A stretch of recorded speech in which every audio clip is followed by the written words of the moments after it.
Saudações, seja bem-vindo de volta ao nosso curso de formação de professores em legislação educacional, onde estudamos aqui ao nível máximo o conhecimento que você precisa adquirir, não só para fazer uma prova de concurso, mas para ministrar aulas sobre o tema. Muito bem, estamos na reta final do nosso curso, vamos começar a falar dos artigos da LDB que são pertinentes à temática financiamento da educação. Presta bem atenção, eu não vou falar de financiamento da educação, mas sim dos artigos da LDB que são pertinentes a esse tema. Então a gente começa com a aula de número 87A. Vamos falar do artigo 68, tá bem aqui, e 69. Depois vamos para a aula 87B. Tendo em vista o tamanho do tema, eu resolvi dividi-lo em dois blocos. Bloco número 1, aula 87A, com os artigos 68 e 69, e o bloco número 2, com a aula 87B, com os artigos 70, 71, 72 e 73. Então, iniciemos a temática financiamento da educação na LDB, vendo os artigos que são pertinentes ao tema, porque financiamento da educação por si só é um curso completo e totalmente novo, diferente desse aqui. Para falarmos de financiamento da educação, somos obrigados a fazer uma visita ao direito tributário, mais especificamente ao livro primeiro que fala do Sistema Tributário Nacional. O Código Tributário Nacional, o CTN, é a Lei 5.172 do ano de 1996, isso mesmo, 1996. A parte do Código Tributário que nos é atinente, isto é, que nos interessa no nosso curso de formação de professores, está contida a partir do artigo 3º. Diz o artigo 3º, que já está aqui na tela, que tributo, exato, a definição de tributo ela é importante. Tributo é toda a prestação pecuniária, isso é, toda a prestação em dinheiro. Compulsória, isto é, obrigatória. Em moeda ou cujo valor nela, isto é, o valor em moeda, se possa exprimir. Que não constitua sanção de ato ilícito. Por quê? Porque a sanção de ato ilícito tem nome próprio. Qual é o nome de uma sanção por um ato ilícito, de uma punição? Sanção no sentido de punição por ato ilícito. Isso mesmo. Você que disse multa, parabéns. Multa é o nome dado à sanção por um ato ilícito. É a multa. E a multa não constitui tributo. O tributo é outra coisa. Então, por definição, tributo é toda prestação pecuniária, compulsória, em moeda ou cujo valor nela se possa exprimir, que não constitua sanção de ato ilícito, isso é, uma multa, instituída em lei. Tem que haver uma lei para que o tributo possa ser cobrado. Cobrado mediante atividade administrativa plenamente vinculada. Saindo dessa formatação linear, vamos explicar isso de uma forma mais gráfica, por consequência até mais intuitiva. Tributo é toda prestação pecuniária, isto é, que seja feita em dinheiro. Compulsória, cujo pagamento é obrigatório, que em moeda possa se expressar pago em moeda ou cujo valor possa ser expresso em moeda, que não constitua punição, que não constitua sanção de ato ilícito, cobrado mediante lei. Se não houver lei, o tributo não pode ser cobrado, uma lei que o ampare, e cobrado mediante uma atividade administrativa plenamente vinculada. Acabaram aí as definições do Código Tributário Nacional atinentes ao nosso programa? Certamente que não. Vamos fazer uma visita ao artigo 4º e 5º ainda do CTN. Artigo 4º, já aqui na tela, nos diz que a natureza jurídica específica do tributo ela é determinada pelo fato gerador. Destaque essa palavra, fato gerador da respectiva obrigação, sendo irrelevantes para qualificá-lo. Em primeiro lugar, a denominação, o nome que é dado ao tributo. E em segundo, a destinação legal de sua arrecadação. Isto é, A natureza jurídica do tributo é dada pelo fato gerador. O que é o fato gerador? É aquela situação em que, se o indivíduo incorrer nela, ele passa a ter o dever de pagar. Por exemplo, o imposto de renda. Quando você adquire renda, independente do título da renda adquirida, inclusive se aquela aquisição de renda for ilícita, você adquiriu renda, acabou de incidir no fato gerador do imposto de renda. Se você tem a propriedade de um veículo automotor, não importa se ele foi dado de presente, se ele foi doado, se ele foi comprado, se você tem a propriedade de um veículo automotor, você passa a ser obrigado a pagar o IPVA, Imposto sobre a Propriedade de Veículo Automotor. Então, o que determina a natureza jurídica específica de um tributo é o seu fato gerador e não a respectiva obrigação. E é irrelevante a denominação do tributo. Por exemplo, a CPMF. Lembra da CPMF?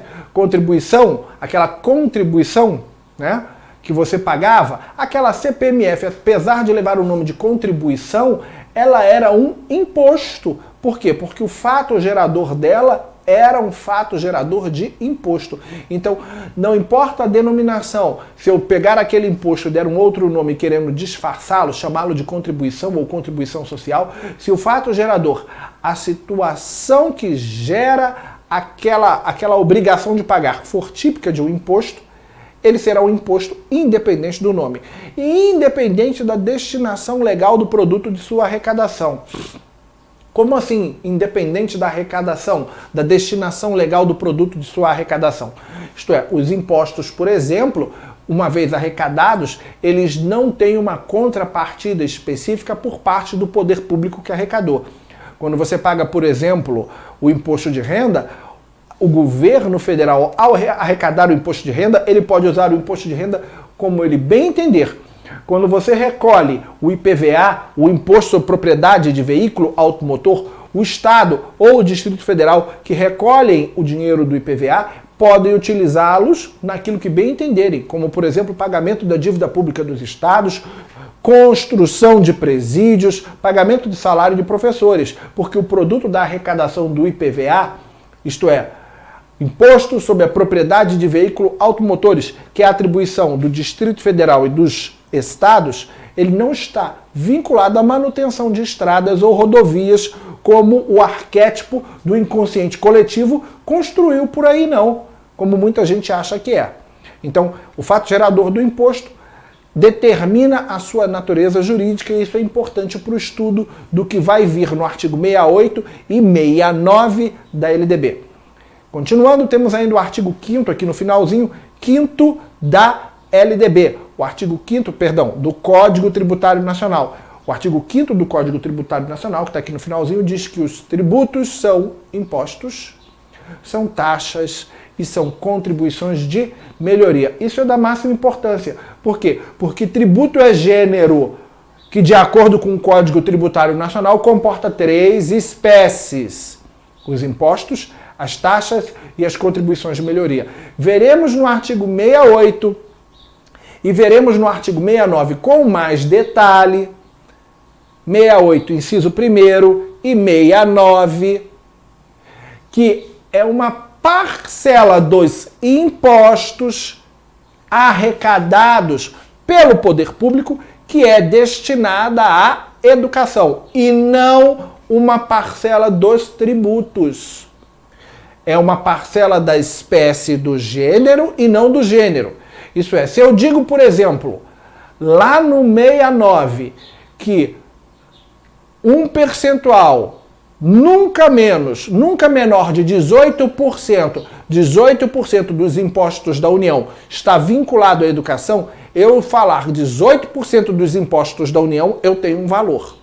Se eu falar 18% no mínimo, ou nunca menos de 18% dos tributos arrecadados pela União, é outra coisa.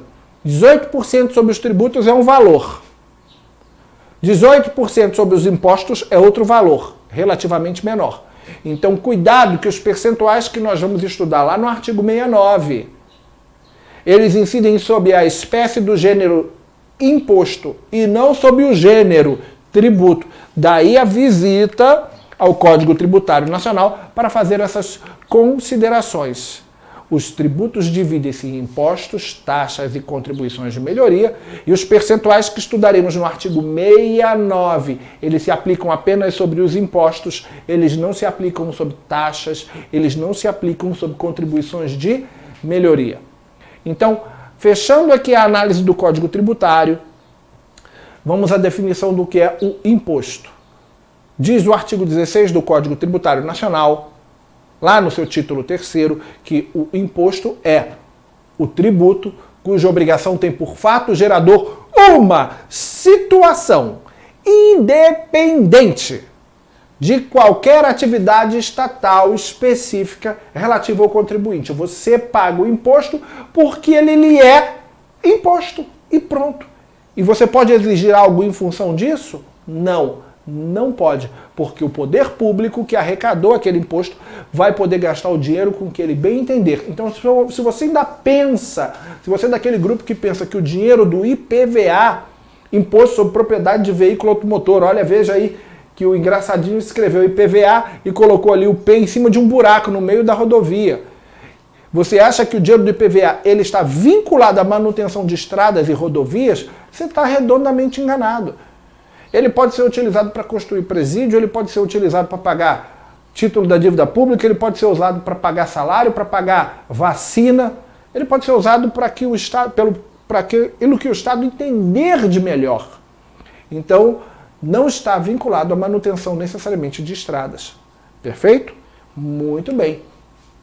Agora, a gente vai poder ver aqui quais são os impostos que a União arrecada, que os estados e o Distrito Federal arrecadam e que os municípios arrecadam. Porque é desses impostos que o artigo 69 vai tirar uma fração, um percentual e destinar à educação nacional.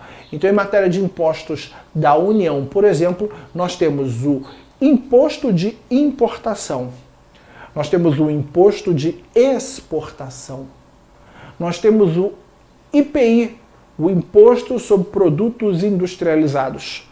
Nós temos o IOF, Imposto sobre Operações Financeiras. Nós temos o IR, o Imposto de Renda. E nós temos aí a previsão legal, que nunca foi regulamentado em lei. Por que será? Estamos no Brasil. Por que será? O Imposto sobre Grandes Fortunas, o IGF, que tem previsão na Constituição, tem previsão no Código Tributário Nacional, na verdade a previsão está no Código Tributário Nacional, o IGF, e nunca foi regulamentado por lei, por consequência aqueles que têm grandes fortunas nunca foram tributados com base nesse imposto. Bem, o artigo 69, que vamos ver lá na frente, da metade para o final dessa aula, nos ensina que 18% no mínimo desta arrecadação destes impostos deve ser destinada aos cofres da educação nacional. Perfeito? Muito bem. Vamos seguir. Vamos falar dos impostos dos estados, membros da federação e do Distrito Federal. Isso mesmo. Então, os estados e o Distrito Federal têm a prerrogativa de impor impostos. E quais são? Nós temos aí o famigerado ICMS, Imposto sobre Circulação de Mercadorias e Serviços, o IPVA, o Imposto sobre a Propriedade de Veículo Automotor, e o antigo ITD, que hoje a gente chama de ITD-CMD, né, que é o Imposto de Transmissão, Causa, Morte e Doação. Era o antigo ITD, que hoje a gente chama de ITCMD. Bem, desses impostos, o Distrito Federal e os estados vão destinar no mínimo 25% para a educação estadual ou distrital, ou aquilo que as respectivas constituições estaduais ou a lei orgânica do Distrito Federal destinar à educação, que poderia ser mais do que 25%, e aqui no caso do Distrito Federal é mais do que 25%, mas a gente vai falar disso depois. Perfeito? Aqui estão os impostos dos estados e do Distrito Federal. Agora vamos para os impostos dos municípios, que também são arrecadados pelo Distrito Federal, uma vez que este não é dividido em municípios. O primeiro deles é o ISS, Imposto sobre Serviços. O segundo é o IPTU e o terceiro é o ITBI. Perfeito? Estão aí os 3 impostos municipais. E de acordo com o artigo 69, no mínimo também 25% destes impostos municipais devem ser destinados aos cofres da educação municipal, levando em conta o seguinte, que se a lei orgânica do município dispuser de forma contrária, dando mais do que 25%, prevalecerá a lei orgânica do município. Perfeito? Muito bem. Então agora podemos entrar efetivamente dentro do texto da Lei de Diretrizes e Bases da Educação Nacional, porque o que eu fiz aqui foi estabelecer uma prévia para que você pudesse entender o que está no artigo 68, que é a primeira metade da nossa aula, a nossa aula de número 87A, o primeiro bloco. Título 7 da LDB, 2 recursos financeiros. Nos ensina o artigo 68 que serão recursos públicos destinados à educação, os originários de, inciso 1º, a receita de impostos próprios da União, dos estados, do Distrito Federal e dos municípios. Perfeito? Impostos e não tributos. Segundo, receita de transferência constitucional e outras transferências. Mas, Hammurabi, não ia falar aí que é no mínimo 18% dos impostos da União e no mínimo 25% dos impostos dos estados, do Distrito Federal e dos municípios? Não é aqui que fala isso. É lá no artigo 69, segunda metade dessa aula. Aqui só estou fazendo uma apresentação geral. Então são recursos, os das receitas de impostos da União, dos estados, do Distrito Federal e dos municípios. Inciso 2, das transferências constitucionais e outras transferências, que são transferências de recursos, de aportes financeiros que o governo federal faz para os estados e para os municípios, ou que os estados também fazem para os respectivos municípios. Essas transferências entram aí no inciso 2. Inciso 3, receita do salário educação, muito importante, instituído no Brasil em 1964, isso mesmo, o ano em que foi instituído no Brasil também o regime militar, foi instituído o salário educação e outras contribuições sociais. Exemplos de outras contribuições sociais aqui, temos as contribuições para o Sistema S, isso mesmo, SESI, SESC, SENAI, por exemplo. Tanto o salário educação, quanto as outras contribuições sociais, como eu falei aqui agora, a exemplo das que são feitas para o Sistema S, são espécies de um gênero maior, elas são espécies de um gênero maior, conhecido como contribuições especiais. Nós vamos falar um pouquinho das contribuições especiais, com ênfase no salário educação e nessas contribuições para o Sistema S, ainda nesse bloco de aula, perfeito? E temos ainda aí artigo 68, inciso 4º, que são as receitas decorrentes dos incentivos fiscais. Vamos falar das receitas decorrentes de incentivos fiscais ainda nesse bloco, da lei que fala das receitas decorrentes de incentivos fiscais e da destinação de 2% do teu imposto de renda para instituições educativas ou assistenciais, que você poderá fazer a partir da sua próxima declaração de imposto de renda, se você até hoje nunca fez e não conhece. Continuando, temos o inciso 5º e último, do 68, que fala de outros recursos previstos em lei que podem ser destinados à educação, como, por exemplo, royalties do petróleo, royalties do pré-sal, que são distribuídos por alguns estados e municípios vinculados diretamente à educação naquele estado e naquele município. Então, quais são os recursos financeiros destinados à educação?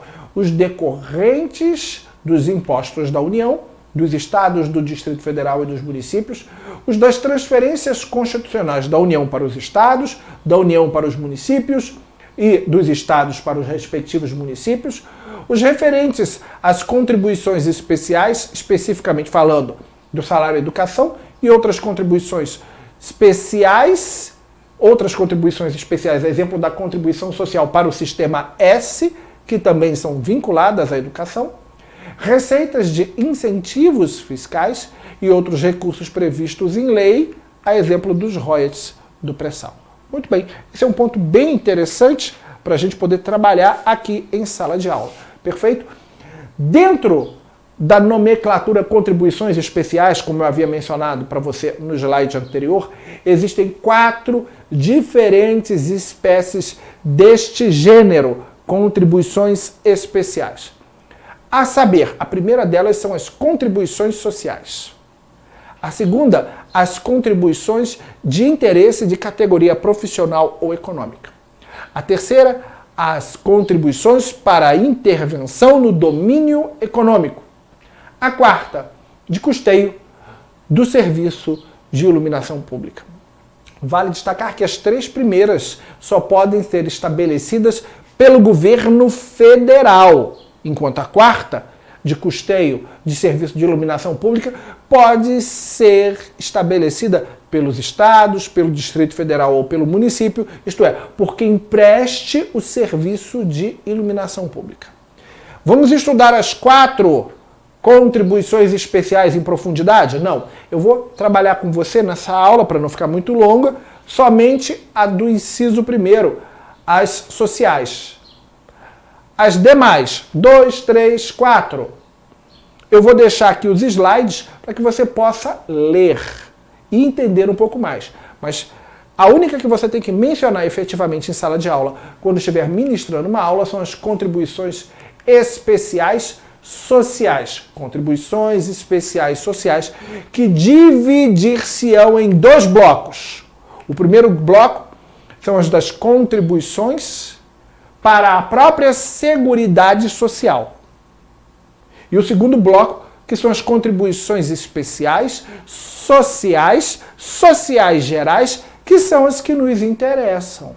Dali vai vir o salário educação, dali virão as contribuições para o sistema S. Então a gente vai especificamente aqui em contribuições especiais, sociais e sociais gerais, mas a título holístico, para você ter uma noção panorâmica, também temos nas sociais as para a Seguridade Social. Nós temos ainda, em matéria de contribuições especiais, as de interesse de categoria profissional ou econômica, como aquelas que você recolhe para o Conselho Regional de Medicina, por exemplo, para o Conselho Regional de Engenharia, para o Conselho Regional de Veterinária, para o CREFITO, para os conselhos e órgãos organizadores de classe. Também temos a CID, que é considerada uma intervenção no domínio econômico, e temos as de custeio de serviço de iluminação pública, lembrando que essa última aqui, a quarta, pode ser implementada pelos estados, pelo Distrito Federal e pelos municípios, enquanto as 3 primeiras somente pela União. E as que vão me interessar são as contribuições sociais gerais. Então aqui, fazendo um apanhado geral, eu tenho aqui as contribuições especiais sociais ou simplesmente contribuições sociais. A título de ilustração, eu coloquei que elas podem ser relacionadas ao campo da saúde, assistência, previdência e educação, de acordo com o artigo 193 da Constituição. E que essas contribuições especiais sociais podem se dividir em 2 grupos, que são, segundo o finalzinho ali, as sociais para a Seguridade Social e as sociais gerais, como vimos no gráfico, no esqueminha gráfico, no slide anterior. Muito bem. As contribuições sociais para a Seguridade Social, elas estão relacionadas à área de saúde, assistência e previdência. Elas não interessam para o nosso estudo, mas o slide está aqui para você pausar e ler, e também está disponível para download na aula de número 1 do nosso curso, para você poder ir acompanhando e ter uma noção maior. Perfeito? Aqui continuamos com as contribuições sociais para a Seguridade Social, lembrando que elas estão previstas no artigo 195 da LDB e que fazem parte da sua arrecadação os chamados concursos de prognóstico. As loterias, quando você faz uma aposta na Mega Sena da virada, na Loto Fácil, na Loto isso, Loto aquilo, enfim, entra numa casa lotérica e faz aquelas apostinhas são chamadas de concurso de prognóstico e parte da arrecadação do teu joguinho vai para a Seguridade Social, perfeito?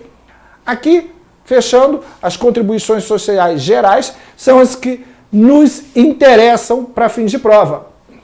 Então, em matéria de contribuição social geral, elas podem ser criadas e implementadas pela União, isso mesmo, pela União apenas. Não podem ser criadas por estados, Distrito Federal ou municípios. E, como exemplo delas, eu tenho aí o salário e educação, previsto no artigo 212, parágrafo 5º da Constituição, e as contribuições para o sistema S, SESI, SESC e SENAI, por exemplo, previstas no artigo 140 da Constituição Federal. Então, essas são as contribuições sociais que nós mencionamos no artigo 68 da LDB, perfeito? Então, aqui eu tenho as de interesse da categoria profissional, que eu não vou explicar, você pode pausar aqui e dar uma lida, porque é aprofundar demais para a tua aula. Mas para fins, talvez, de uma questão discursiva, elas podem lhe ser úteis. Então, custear atividades da União relacionadas ao interesse de determinadas categorias profissionais ou econômicas. E aí, como exemplo, eu dei aquelas contribuições que estão ligadas ao Conselho Regional de Medicina, de Fisioterapia, de Engenharia, entre outros. Então, a leitura pode ser interessante para questões discursivas, mas em sala de aula, em geral, excede muito o nosso trabalho. Nós temos a figura da CID, que também está disponível aqui para leitura. Dá uma pausa e lê. Contribuição na atividade econômica em determinado ramo, perfeito? Também é instituída pela União, necessita de uma lei ordinária para ser aplicada e ela interfere no domínio econômico, geralmente aumentando o preço de um determinado produto, a exemplo dos combustíveis, para que a administração pública possa arrecadar mais, ter mais lastro financeiro. Então, como eu mencionei aqui no slide anterior, e está aqui escrito, elas geralmente incidem em setores estratégicos como petróleo, gás e energia da população, fornecidos à população, para que o poder público aumente a sua capacidade financeira, perfeito? E como regulador do consumo desses produtos. E a última delas, a última das contribuições sociais, que a gente está mencionando aqui a título de ilustração, é a de custeio do serviço de iluminação pública, como eu já disse, a única que não é de exclusividade do governo federal.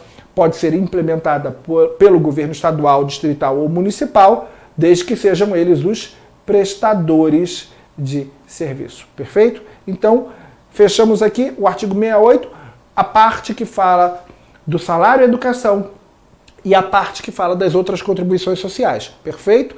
Vamos falar aqui só um pouquinho mais sobre o salário e educação, sem aprofundar nele, para que você tenha uma noçãozinha maior, caso você, que é professor, também venha fazer uma questãozinha discursiva e tenha bagagem para escrever naquela questão discursiva.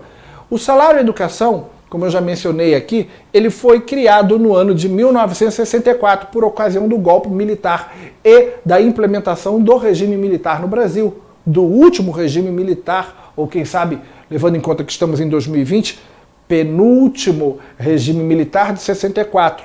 Enfim, a lei que o criou foi a Lei 4.440 de 64. Olha que número fácil, 4440, repetindo, 4440, 4.440. E quando ela foi criada, quando ele foi criado, o salário e educação, ele tinha como base de cálculo 2% do salário mínimo local. Isso é, o empregador, ele recolhia 2% do salário mínimo local de cada empregado, que na época ainda existia a figura do salário mínimo local, hoje o salário mínimo é nacional, tá? Então 2% do salário mínimo local, e esse dinheiro era repassado para o cofre público federal e depois ele era redistribuído para atender as demandas do ensino fundamental. Esse foi o nascimento, foi o natalício do salário e educação. Já no ano seguinte, em 1965, a alíquota passou para 1,4% do salário de contribuição definido na legislação previdenciária. Isso é 1,4% sobre o salário do empregado. E em 1975, passou a alíquota para 2,5% do salário de contribuição das empresas. Isto é, também sobre o salário do empregado. E é assim até hoje, 2,5% é a alíquota cobrada a título de salário e educação. E recolhida. Recolhida por quem, Hammurabi?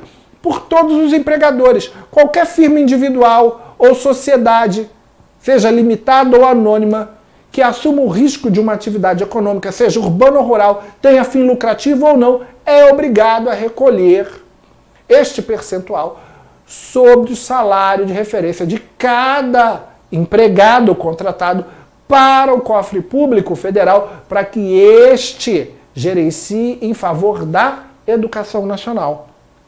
Quem aí ficou de fora? Ficou de fora, por exemplo, o empregador doméstico. O empregador doméstico não recolhe, de acordo com a legislação que a gente tem vigente, para fins de salário e educação. Mas todos os demais empregadores recolhem.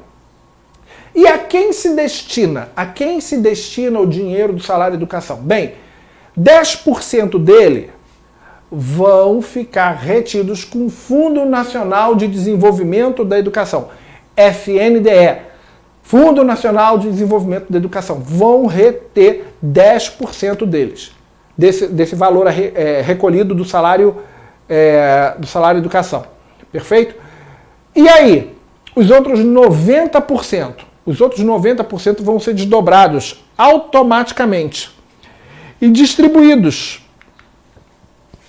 Um terço vai ficar com o governo federal. Fica na mão do próprio FNDE para ser gerenciado pelo governo federal. Os outros 2/3 vão ser distribuídos para os estados e municípios. Estado, Distrito Federal e municípios. Então 10% fica para o FNDE, para ele gerenciar os seus próprios programas em matéria de educação. O próprio FNDE vai reter ali 1/3, que é do governo federal, para ser utilizado em função da educação básica no Brasil, e vai redistribuir os outros 2/3 para os estados, o Distrito Federal e os municípios poderem gerenciar em favor da educação básica. Perfeito? E por último aí nós temos a figura dos incentivos fiscais, fechando praticamente a explicação do artigo 68. O que são os incentivos fiscais que vimos nos incisos do artigo 68 pertinentes à educação? Isso é, cuja receita pode ser destinada à educação. Bem, a gente começa falando desses incentivos naquilo que é mais importante e crucial. Na lei 5.531 de 1968. Essa lei permite a qualquer pessoa física ou pessoa jurídica destinar 2% daquilo que ela recolhe a título de imposto de renda para uma instituição social, de assistência social, ou uma instituição na área de educação. Olha que legal. Então eu, por exemplo, todo ano recolho imposto de renda e falo lá com o meu contador e dou as coordenadas para o meu contador para que ele separe 2% do que eu recolho de imposto de renda para a fundação, a instituição, a Fundação Casa Azul, que fica na Samambaia, no Distrito Federal. Então nós temos a Fundação Casa Azul, que é uma instituição de assistência social, que tem inúmeros programas de assistência à comunidade, tanto a comunidade local adulta, quanto a comunidade infantil e adolescente, e todo ano, quando eu faço minha declaração de imposto de renda, eu destino 2% da minha arrecadação para a Fundação Casa Azul. Então, você pode falar com o seu contador, você que recolhe imposto de renda, e solicitar a ele que ele recolha 2%, que ele destine na declaração de imposto de renda 2% daquilo que você está pagando para uma instituição da sua preferência, educacional ou social, da sua preferência. Aqui no Distrito Federal, eu sugiro e indico a Fundação Casa Azul, na Samambaia. Perfeito?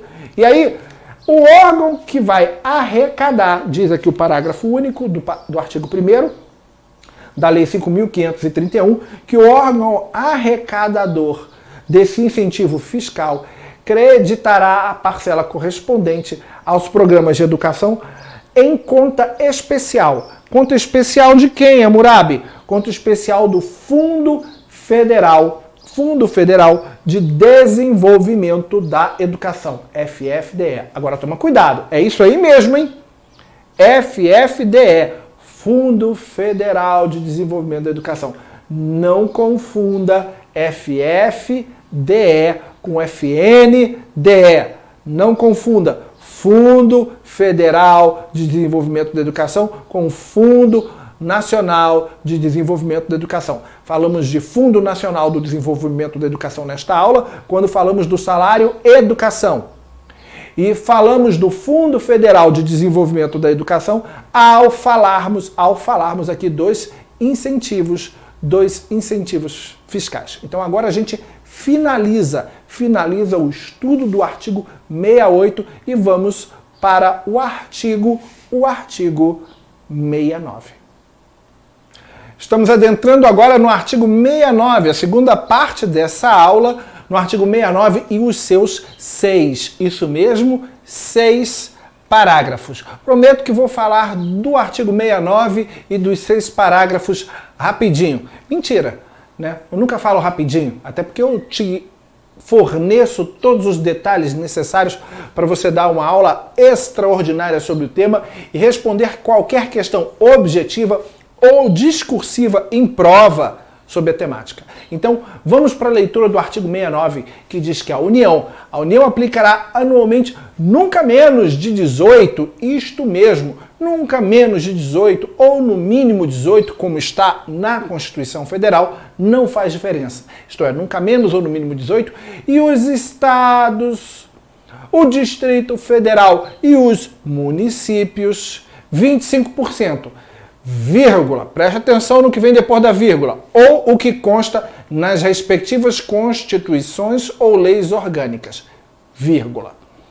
A partir do momento que eu tenho escrito ou o que consta nas respectivas constituições ou leis orgânicas, isso é a mesma coisa que dizer no mínimo 25% também, ou nunca menos que 25%. Porque eu estabelecer aqui um piso, uma alíquota de piso 25% para estados, Distrito Federal e municípios e permitir que as respectivas constituições estaduais ou leis orgânicas estabeleçam outros percentuais, por óbvio, serão outros percentuais de 25% para cima. Então, aqui, com esse conteúdo entre vírgulas, ou o que consta nas respectivas constituições ou leis orgânicas, isso é a mesma coisa que dizer no mínimo.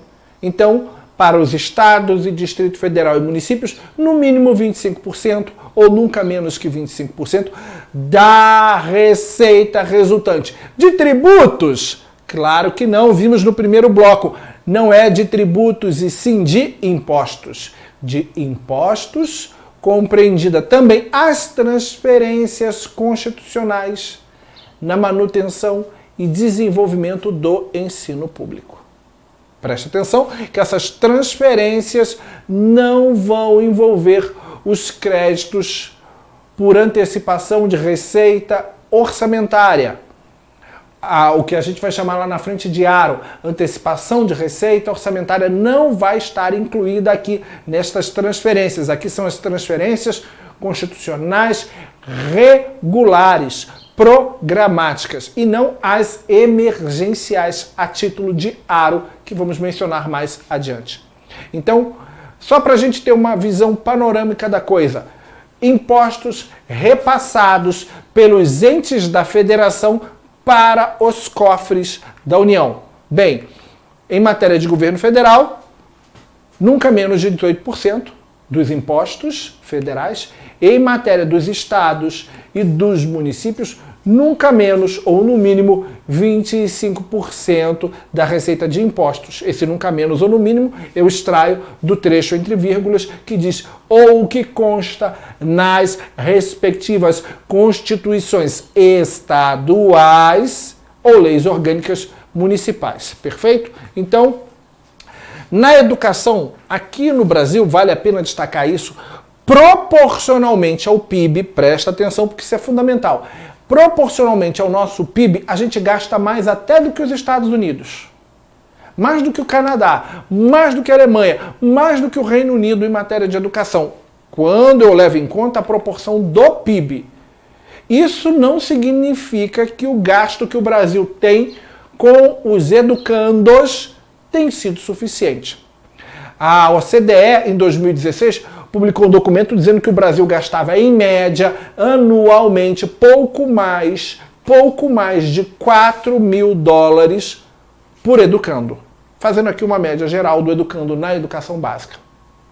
Países como Estados Unidos, Canadá, Alemanha, Reino Unido, gastam quase 10 mil dólares. Em proporção ao produto interno bruto desses países, esses 10 mil dólares, ele é menor do que os 4.318 que nós gastamos em proporção ao nosso PIB. Tá? Então, em proporção ao PIB, nós estamos bem, mas em uma visão mais ampla, não estamos tão bem assim, não gastamos tanto. Mas o que a gente gasta seria suficiente se a gente gastasse com qualidade. Porque o problema no Brasil não é necessariamente a falta de dinheiro destinado à educação, não, mas é a qualidade dos gastos que são feitos em matéria de educação. A qualidade dos gastos é muito ruim. Se prende muito dinheiro ao longo do ano para se gastar e se empenhar no final do ano fazendo compras a valores absurdos em matéria de licitações para contratação de prestação de serviços ou compra de mercadorias e insumos para a educação. Então o problema no Brasil está não no quanto se gasta, mas acima de tudo na gestão, na qualidade dos gastos públicos com a educação.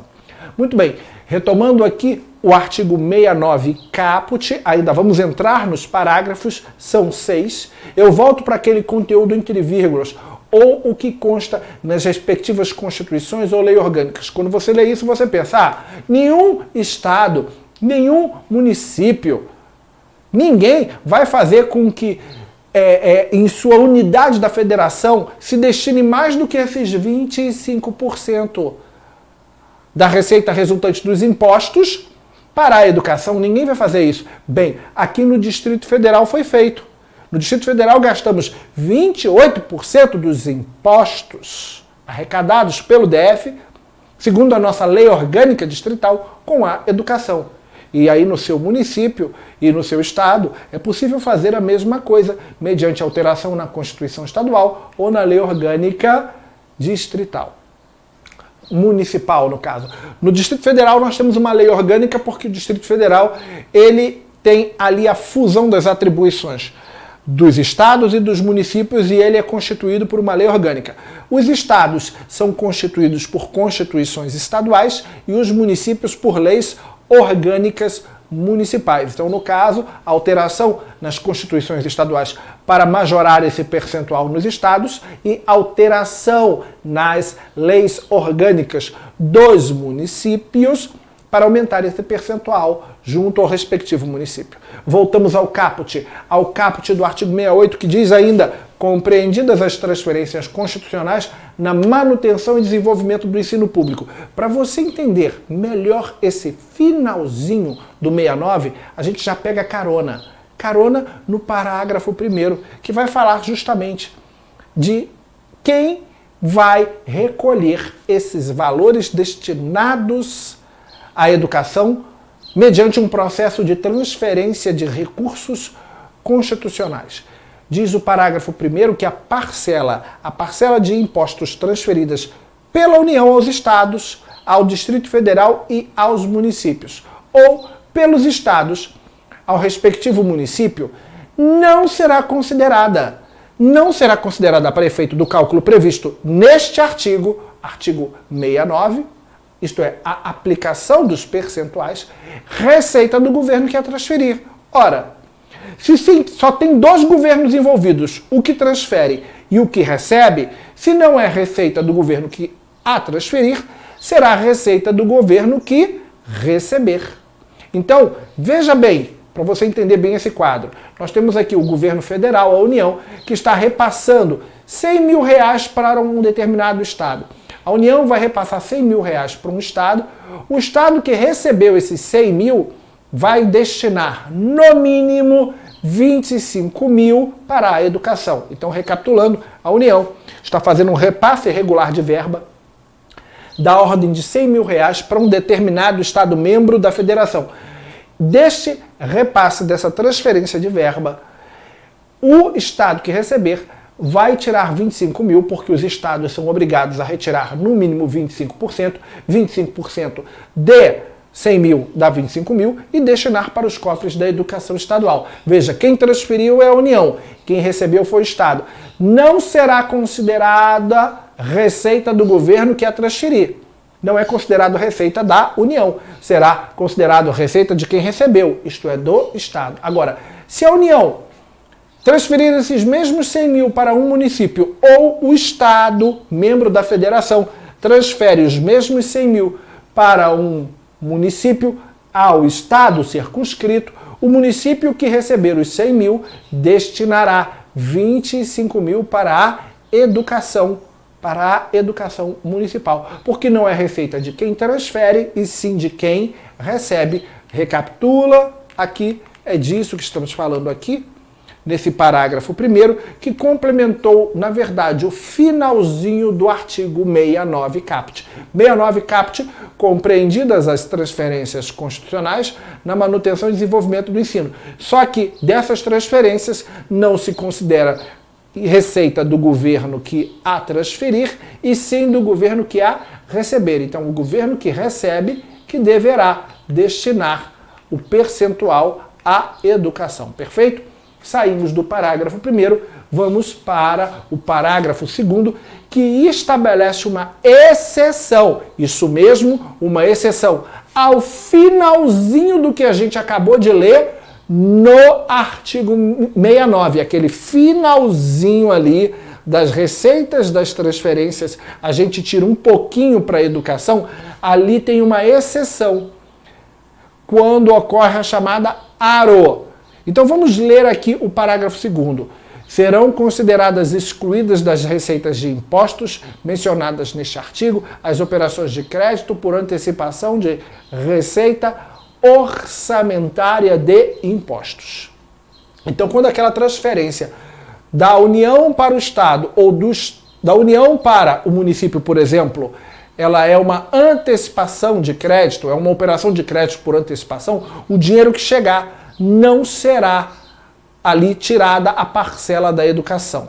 Então, só para você entender melhor o que é isso que eu estou falando, porque geralmente a gente lê, vai para a prova sem saber do que a gente está tratando, vamos falar aqui, nesse momento, em detalhes sobre o assunto prescrito aqui no parágrafo 2º. Não nos mínimos detalhes, não precisa ir tanto, porque a gente precisaria aprofundar muito em economia, mas naqueles detalhes que são pertinentes. Vamos falar de operações de crédito.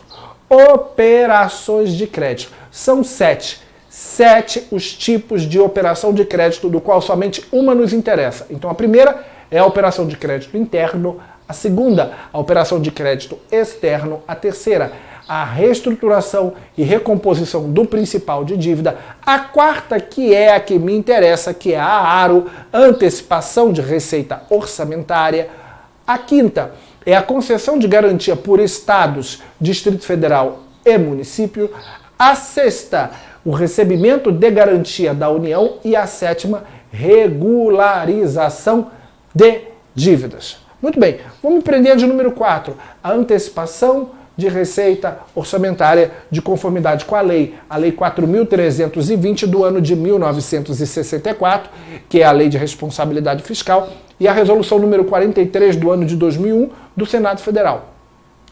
Com base no entendimento dessas, podemos entender que a operação de crédito por antecipação de receita orçamentária, a ARO, ela destina-se a atender, e presta muita atenção, a insuficiência de caixa durante o exercício financeiro e deverá ser liquidada com juros e outros encargos incidentes até o dia 10 de dezembro de cada ano. Então preste atenção. Estamos no ano de 2019. Fizemos a Lei Orçamentária Anual, a LOA, para o ano de 2020. E estimamos que até julho, o município X deveria arrecadar R$ 1 bilhão em impostos. E com isso, manter a folha de pagamento, por exemplo, dos servidores municipais em dia. Chegamos em julho e não arrecadamos 1 bilhão de impostos como gostaríamos. Arrecadamos 600 milhões. Estamos com uma defasagem de 400 milhões daquilo que estimamos que iríamos arrecadar. Então recorremos ao governo federal. Governo federal, nos socorra, nos ajude. Você tem dinheiro para nos repassar no mês de agosto, no mês de outubro, no mês de novembro, no mês de dezembro. Antecipa para mim. É uma antecipação de receita orçamentária. Antecipa para mim porque eu preciso de dinheiro agora, porque eu preciso pagar funcionário público, servidor público, e não tenho dinheiro no caixa porque eu não arrecadei o que eu achei que ia arrecadar. O governo vai lá e antecipa. Lembrando que, se for o caso, isso vai ter que ser quitado ou ajustado até o dia 10 de dezembro do respectivo ano. Quitado ou ajustado com juros até o dia 10 de dezembro do respectivo ano, e que o município vai ter que correr atrás de arrecadar aquela diferença que deu causa ao pedido de antecipação de receita orçamentária, porque se ele não arrecadar aquela diferença, ele está ferrado. Tá? Então, o município recebe, e aí ao município receber essa transferência, essa antecipação, o município ele não vai separar ali o que seria o percentual de 25% para a educação. Por quê? Porque eu estou numa situação de calamidade, eu estou numa situação crítica. Se eu estou pedindo uma antecipação de receita, eu estou numa situação crítica, eu não arrecadei, tenho que correr atrás para arrecadar e nada garante que eu vou conseguir. Então, no caso de ARO, antecipação de receita orçamentária, a transferência que for feita do governo federal, por exemplo, para um município ou para um estado, sobre ela não incidirá o percentual da educação, perfeito? Sem perder o foco, só lembrando, estamos no artigo 69 da LDB, já vimos o parágrafo 1º, já vimos o parágrafo 2º, agora vamos para o parágrafo 3º, que vai te levar ao mais puro desespero. Você já leu esse parágrafo várias vezes, já foi no cursinho e estudou esse parágrafo várias vezes com o professor do cursinho, que geralmente leu, só leu e não explicou. Ele não explicou porque ele não sabe explicar, porque ele não sabe o que está falando aqui. Né? Você até já fez questão de concurso sobre o parágrafo 3º do artigo 69, até já acertou sem saber o que estava escrito aqui. Você nunca mais vai para uma prova sem entender o que está escrito aqui. O parágrafo 3º começa dizendo que para a fixação inicial dos valores correspondentes aos mínimos estatuídos neste artigo, vírgula, para, de trás para frente, nesse artigo, de que artigo a gente está falando? 69. Sobre o que o artigo 69 fala? Sobre o percentual mínimo de 18% que se aplica à União e 25% no mínimo que se aplica aos estados, ao Distrito Federal e aos municípios para destinar a renda para a educação. Então é disso que fala. Então, neste artigo, estamos falando dos percentuais mínimos. Então, para a fixação inicial dos valores correspondentes aos mínimos estatuídos neste artigo, isso é, para que esses percentuais incidam na receita de impostos dos estados, do município, da própria União, será considerada a receita estimada na lei do orçamento anual. Lembrando que toda lei de orçamento anual sempre é votada no ano anterior. Então estamos em 2020 e estimamos aqui para o nosso município que o município teria uma receita total anual de R$1 bilhão, sendo que esse R$1 bilhão 800 milhões seriam só impostos. Perfeito.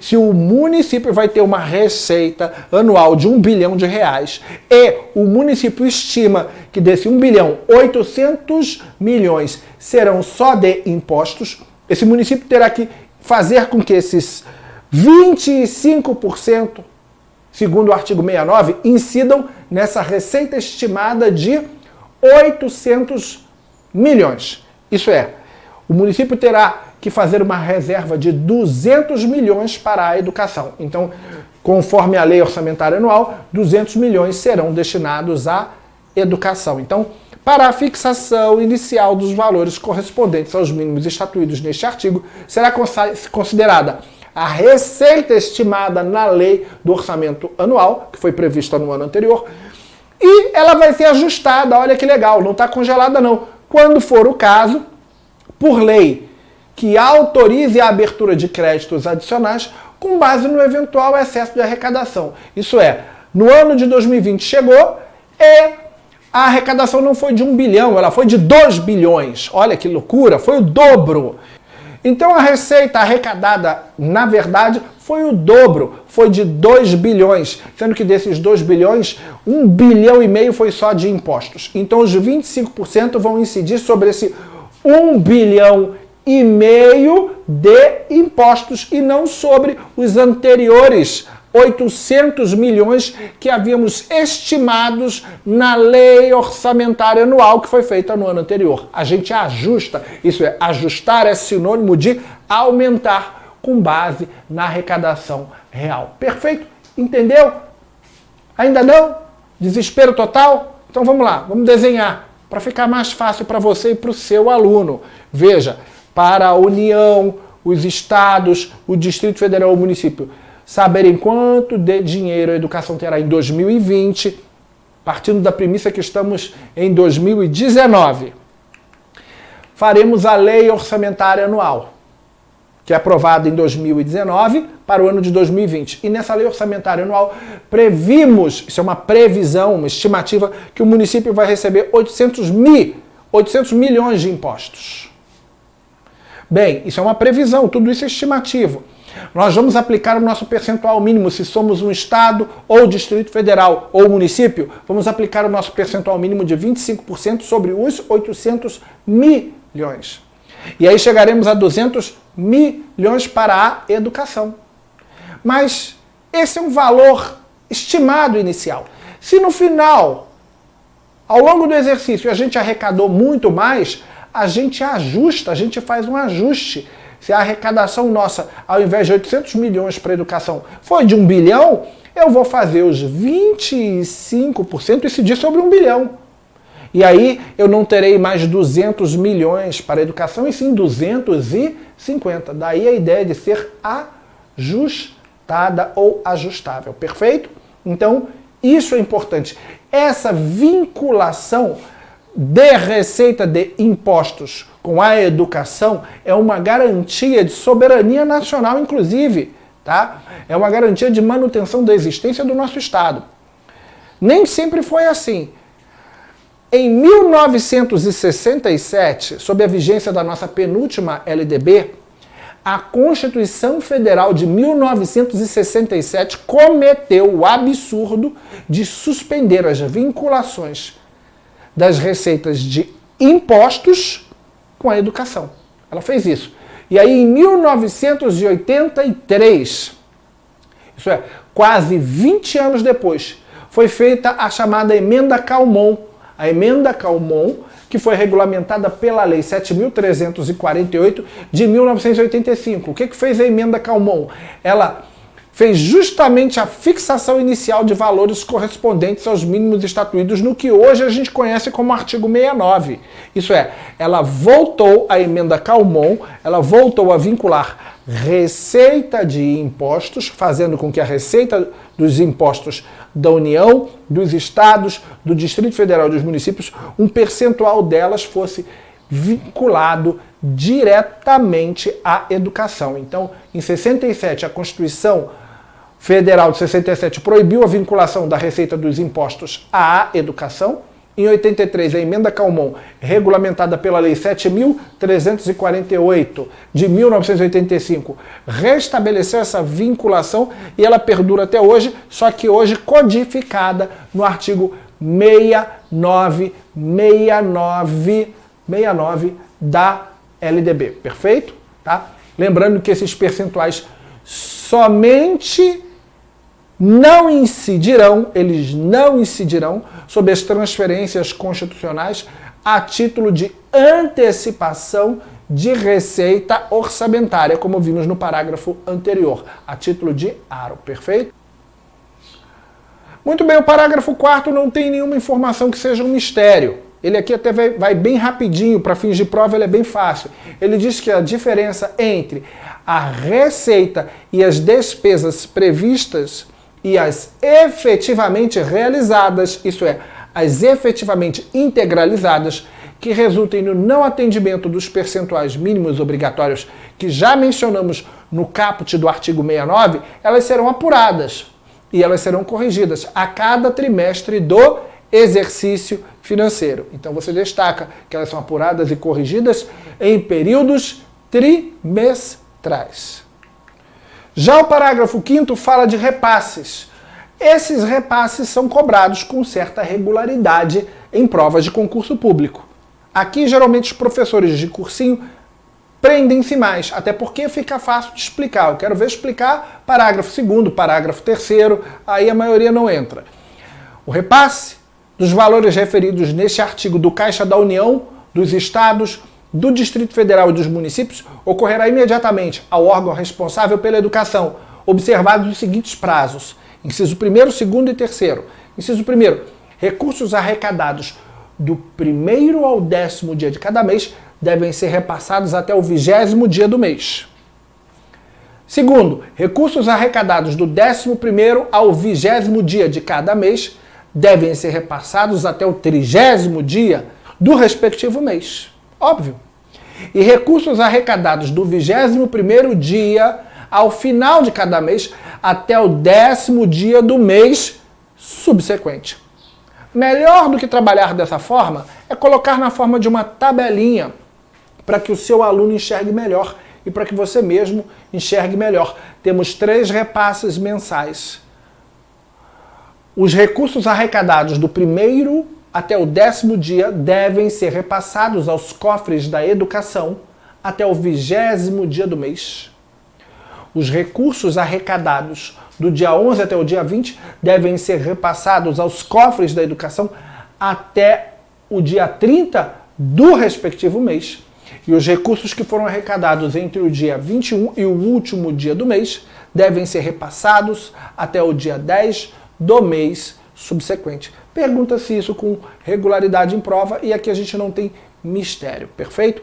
E o parágrafo 6º e último da nossa aula, você já não aguenta mais, diz que o atraso dessa liberação do repasse que a gente acabou de mencionar no parágrafo 5º, sujeitará os recursos à correção monetária e à responsabilização civil e criminal das autoridades competentes. Isso é, da autoridade que tem a prerrogativa, o poder de fazer o repasse, se ela não o fizer tempestivamente, essa mora, esse atraso, sujeita aquele recurso que não foi repassado, seja no primeiro lote, segundo ou terceiro, a correção monetária e a responsabilização civil e a responsabilização criminal da autoridade que deveria ter feito o repasse e não fez. Muito bem, terminamos a aula de número 87A, bloco A. No próximo encontro, aula 87, bloco B, estaremos nos artigos 70, 71, 72 e 73. Um grande abraço e até o nosso próximo encontro.